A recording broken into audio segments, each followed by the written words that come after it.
What's up, old school homies? Today we're going to go into some of the more hyped up places that you would go to if you lived in Southern California. So, you're going to see people's license plate frames saying these things.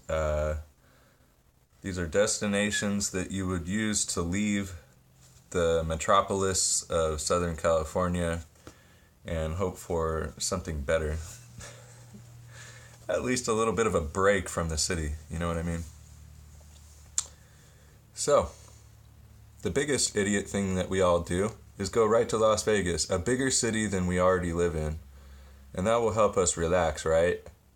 You better step it up with your money if you want to step it up over there.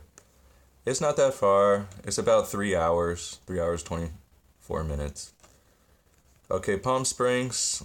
This is another place that people get hyped up about. Half of the population, I'd say most of the population is just Canadian people that came down, and they're cold, you know. When it gets cold up there, they come down here and they go right to Palm Springs. That's 1 hour away. 1 hour and 20 minutes away from me. It's a little bit longer, maybe an hour and a half longer.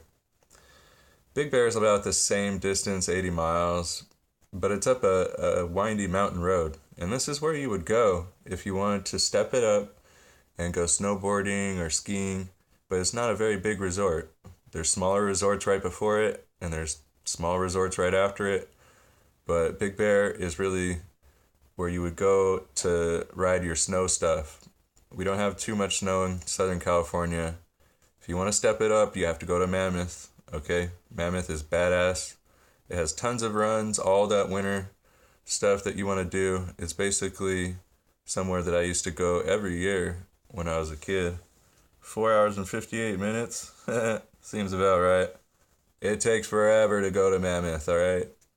There's lakes in the summer for fishing and rivers, and then there's skiing, snowboarding for the winter.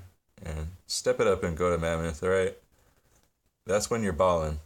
Now, if you're not really balling, but you really want to have a good time and see some boobs and get drunk and go with all those friends that you don't really even want to hang out with, head out to Glamis and Lake Havasu.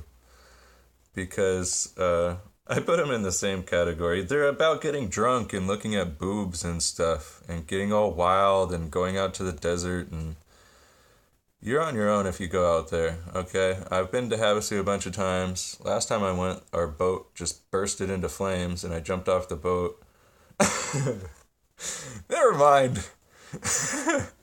San Francisco. Okay. San Francisco is if you have a lot of money too. Look how far away it is. I've never even been there, right? That's 6 hours some shit away. Everybody's been there but me. Shut up. I don't care. Same for Lake Tahoe and Yosemite. It's too far away. It's some natural landscaping that we would all like to see, and we're not going to because we're city people, and that's way too far to drive just to see some trees and stuff. Okay, San Diego isn't a vacation. Neither is Tijuana. They're both right next to each other. So you're really contrived if you're trying to call San Diego a vacation. Nobody goes to Reno. Okay, that's really far away.